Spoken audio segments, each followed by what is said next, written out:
Okay, so first and foremost, I took a quote unquote 30-minute nap because I was supposed to meet with some people for dinner.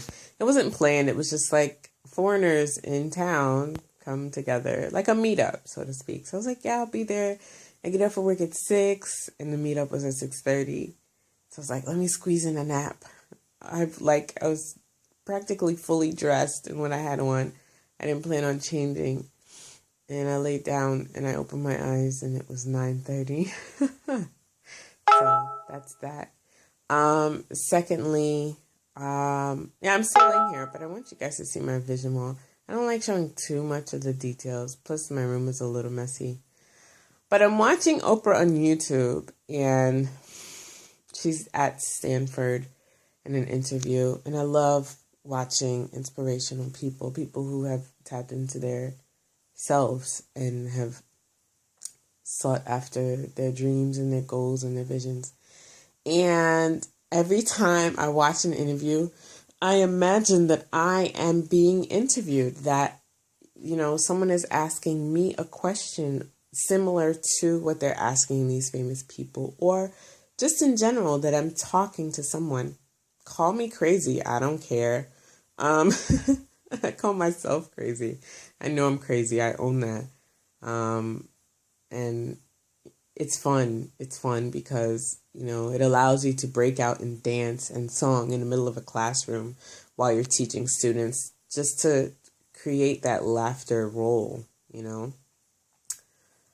This week was rough. I teach kindergarten in Korea, if you don't know.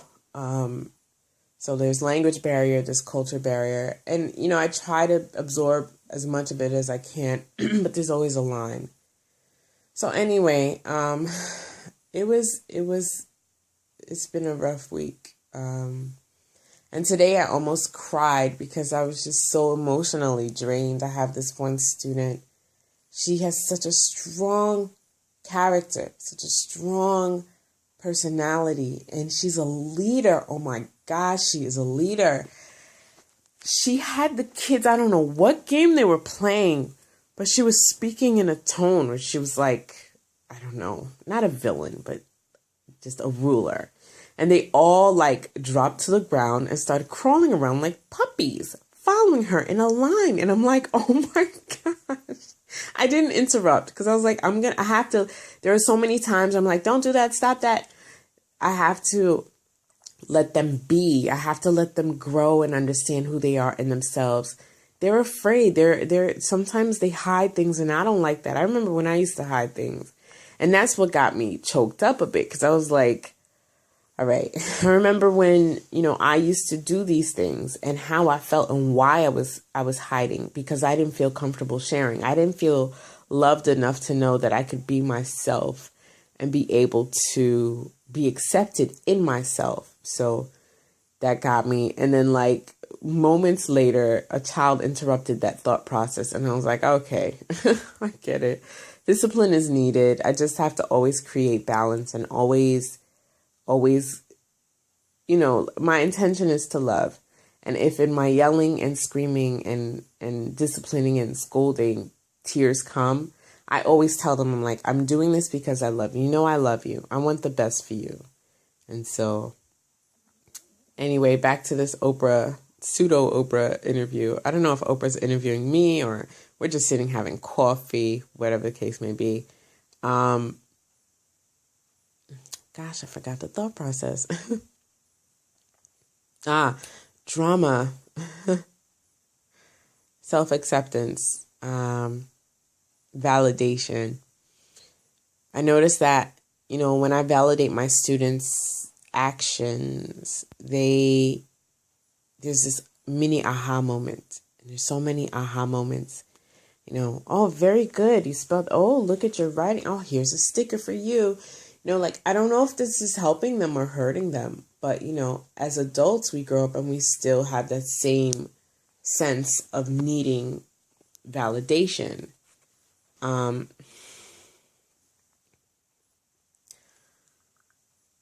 Validation. So in this interview, I'm talking and I'm saying I'm talking about a situation where there was drama. A lot of times people fail to communicate with me, and maybe it's because I haven't been open enough to receive the communication lines. But I remember in high school, I had my braces on, my gap was closing, my hair was long and relaxed. I finally mastered the art of wrapping my hair. And, I had these three beautiful girls that I called my friends. And they all knew each other and they all knew me. And I felt so whole. At least I thought that's what it meant. And so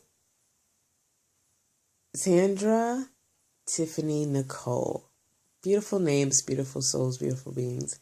I remember being with these girls and we would hang out at lunchtime and everything was great. And then things just slowly changed. Like I'd get around them and there'd be this crazy tension. And I'm like, what the heck is going on? And this was back in the day when letters were the form of communication. It was just pure organic, like handwriting and pens. And it wasn't communication. It didn't involve text messages and cyberbullying. Like, it was pure, it was real. If you were going to get in a fight, you knew because the person was saying it to your face. Or rumors were being spread by word of mouth, not via text message. So, these girls just all of a sudden they were beefing and they weren't friends. And here I am, happy-go-lucky between the hours of 7:30 and 2:30. I was always smiling and, hey, what's up, girl? Hey, what's going on? Saying hi to everybody. But then there came a point in this friendship circle where I had to choose a side or sides. And there were 3 sides. And I was just so confused. I was just like, I don't understand what's happening, what's going on. So, being around them, I felt validated. I felt like I was a part of something because after 2:30, there was no after school, blah, blah, blah, extracurricular, yada, yada, because those things didn't, quote unquote, get you into college, according to my parents. So from 7:30 to 2:30 was great. 2:35, I was on a bus heading home. And after that, there was no phone conversations because I couldn't talk on the phone after 8 p.m. only because that's when my mom came home and all chores and homework had to be done. And before 8 p.m., I couldn't talk on the phone because my sister was on it for all 6 hours. Like we used to get $300, $400, $500 phone bills from, what is it, Bell Atlantic or one of those companies, something Bell. MCI, whoever the home service was. And it was because she was on it all the time. So, I don't know. I say all of that to say validation in self is always sought for outside of ourselves. And I think we need to teach children and even ourselves that we don't need someone else to say you did great. That's a bonus. That's a plus. It's beautiful. But we don't need it for it to come from someone else. It has to come from us, from within. And, I'm piggybacking off of what I'm hearing Oprah say. I'm not trying to bite her style or nothing. But just to reiterate it, if you didn't see it, go watch it. It's an hour long. Take it in bits, because that's what I'm doing. I'm pausing, I'm messaging, I'm just thinking, I'm letting it all marinate. But validate yourself. You want to wear purple socks and a pink tube top, do it for you. Don't do it because you want somebody else to say, wow, that looks great. Or, oh my gosh, what is she wearing? Do it for yourself. If those are your favorite colors, you go. Someone is watching. People are always watching and they're admiring from afar. And you never know. You never know. But do it for yourself. Be comfortable in yourself. And if you have these mental conversations where you're like, oh my gosh, this is right. Am I doing this great enough? Am I making a positive impact? Am I doing this right? Did the child understand what I said? Did the human understand what I said? The adult, even the animals, do they understand me? That's fine because you're checking yourself. And that's what we need. Well, that's my little 10 minutes Hope you guys are having a fabulous hour in whichever day it is that you're watching this. Be you. Go for the goals. See all those goals there? Go for every single bit. Every little thing that you write. Everything that you write there. Go for it. Travel. Great ideas. Various cultural experiences. All of it. Life, etc. All right, great people. Wherever you're watching this from, know that I love you and that it resonates in a sense of you loving yourself. Have a great one. I think I'm going to just roll over and go to sleep. All right, bye. Oh no. Peace.